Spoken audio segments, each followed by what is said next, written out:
Hey everyone and welcome back. We're diving into a topic that's been making headlines, the changing relationship between France and its former African colonies.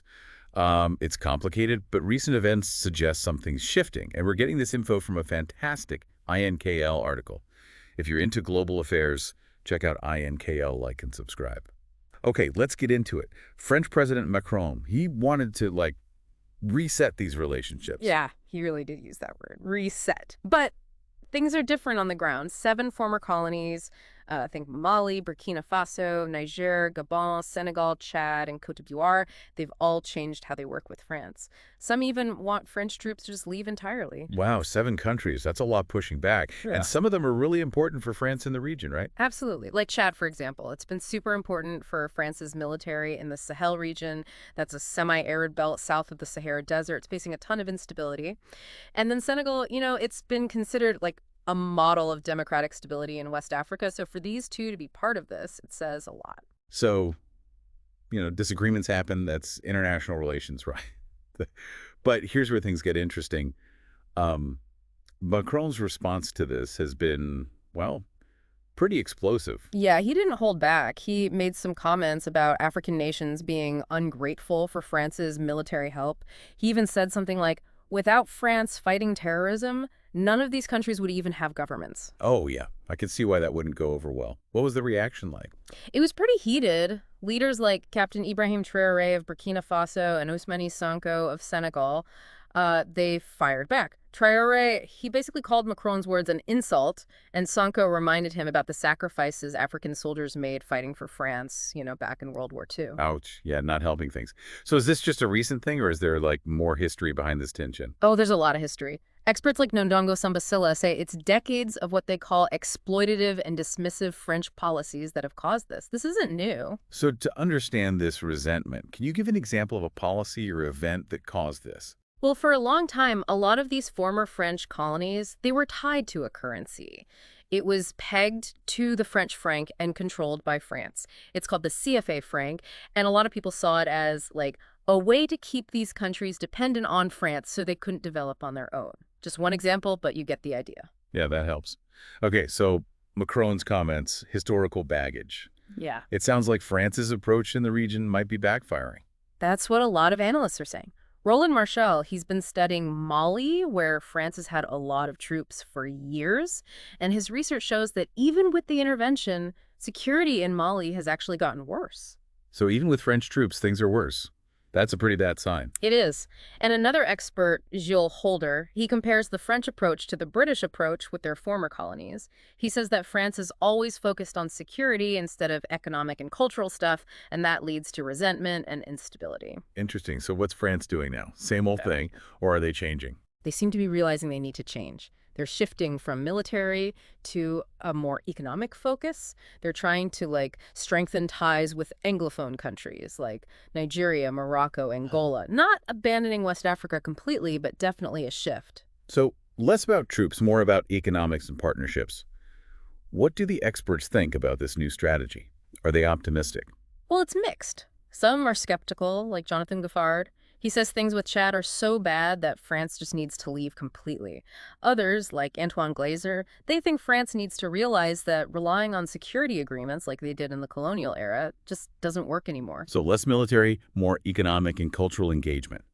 But could they be missing a chance to rebuild these relationships, on an equal footing, like a fresh start? Yeah, that's a great point. Roland Marshall, who we mentioned earlier, he says just that. He says with all these Sahel nations transitioning to civilian rule, France has this unique chance to start a new kind of partnership, one based on respect and shared benefits, not the old ways. That's a pretty hopeful idea, right? A real reset. But let's pause here.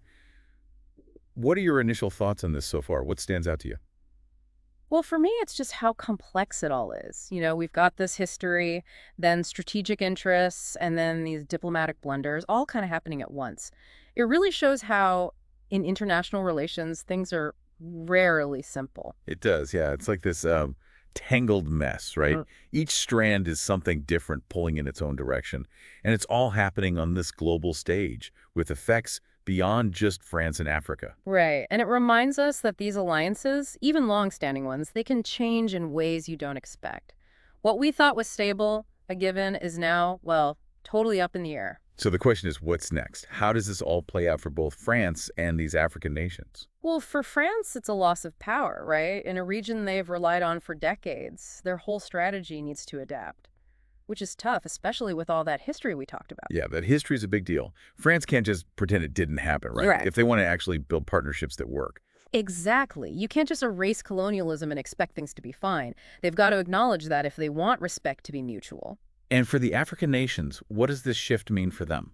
For them, it's a chance to kind of take charge, define their own futures. They don't have to rely on their old colonial power anymore. They can look for new partners, economically, politically, the whole thing. It's about having more options, being in control of their own destiny. So maybe we're seeing a move towards a world where, in this region, things are less centered around one power, like France was. Exactly. And other players, like China, Russia, they're already stepping in. This move away from France, it could make that happen even faster. Speaking of other players, there's been a lot of talk about China and Russia's growing influence in Africa. Yeah. How much of an impact do you think this will have, especially with this shift from France? It's definitely important. China, they've been investing a lot in Africa, infrastructure development, all that. Their approach is often seen as less interfering, more about economic cooperation. But there are worries about debt traps and some deals being kind of shady. Yeah, that's true. And Russia's been more active too, especially with military stuff, selling weapons. So it's not just economics, but who these countries rely on for security. That could change. Right. The Sahel, it's already pretty unstable, so if France pulls out too quickly or messes it up, it could get even worse. More conflict, more instability. We have to think about the security side of this very carefully. But just keeping troops there doesn't seem to work either, does it? Like Mali, things haven't gotten better despite France's presence. That's the hard part, isn't it? No easy answers. The experts we've looked at, they seem to agree that you need a bigger picture approach, one that tackles the roots of the problem, not just the symptoms. So less focus on just security, more on things like development, good governance, fixing inequality. Exactly. It's about these African nations being able to lead their own development, Build a future where they don't need aid or intervention. It's about going beyond that old way of doing things, being actual partners. Now, we've talked a lot about experts in politics, but I'm curious about public opinion. How much do you think that plays into this? We saw how social media made Macron's comments a much bigger deal. Do you think how people feel in both France and Africa will affect what happens? I think it's a huge factor. Public opinion matters, especially now when information travels so fast. We've seen how social media can give a platform to people who feel ignored by the people in power. Leaders, on both sides, they need to pay attention to that if they want to build relationships that last. It's a reminder that international relations isn't just governments and treaties. It's about everyday people, their perceptions, their beliefs. It's something I think about a lot. What about you? Yeah, especially in this age of instant communication and how connected we all are, what people think can change policies, elections, even spark movements. You can't ignore it. So where are we now? Feels like we've only just scratched the surface, right? There's so much more to understand about this whole France-Africa situation. Oh, definitely. It's changing all the time, has huge implications, and we've only dipped our toes in. But by getting the history, the current problems, and the possible opportunities, we're starting to grasp just how complex it is. And it's important for all of us, no matter where we live. This isn't just a regional story. It shows us bigger changes happening globally. Exactly. We're seeing the West lose its grip, new powers rising. And what's happening with France and its former colonies, it's like a mini version of that bigger trend. Makes you wonder, what kind of world are we heading towards with these power shifts? What does it mean for stability, development, cooperation, all of that? It's the question we should all be asking. It needs us to really think, understand the nuances, and be willing to question what we assume. I think that's a great place to stop. For now, we've covered a lot, and I hope this has helped our listeners understand this complex situation a bit better. And remember, this is just one perspective. There are many other voices and viewpoints out there. I encourage you to find them, do your own research, and come to your own conclusions. And don't forget that INKL article we mentioned at the beginning. Yeah. It's seriously a great resource if you want to learn more. Hit that like button, subscribe to their channel. You won't be disappointed. Yeah, they're fantastic at explaining these complex global issues in a way that makes sense. Well, that wraps up our deep dive into how things are changing between France and its former African colonies. I don't know about you, but my head is spinning. I know what you mean. It's a lot to take in, but that's what makes it so interesting, right? The world is full of these stories, all connected, that make us think critically and learn more. It's definitely a journey, And thanks to resources like INKL, we can navigate that journey with a bit more understanding. So until next time, keep asking questions, keep exploring, and keep diving into the issues that matter. And keep listening to The Deep Dive. We'll be back with another fascinating exploration of the world around us. It's like knowledge is more powerful when you share it, you know? Totally. Talk about this with your friends, family, whoever, anyone willing to listen and learn. Let's keep these conversations going, because this dynamic, it affects everyone, not just the countries directly involved. It really does. What France and these African nations do, plus how China, Russia, everyone else gets involved, it's going to have effects everywhere.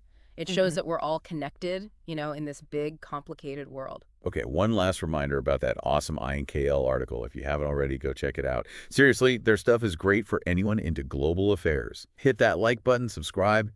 You won't regret it. They're great for staying informed, really understanding these issues. And that's a wrap for our deep dive into how things are changing between France and its former colonies. My brain is, like, overloaded. Mine too. It's a lot, but that's what makes it so cool, right? The world's full of these stories all tangled up, making us think and learn. It's a journey, not a destination. And thanks to resources like INKL, we can navigate that journey with a little more clarity and insight. So until next time, keep asking questions, keep exploring, keep diving deep into the things that matter. And keep listening to The Deep Dive. We'll be back soon with another fascinating exploration of the world around us.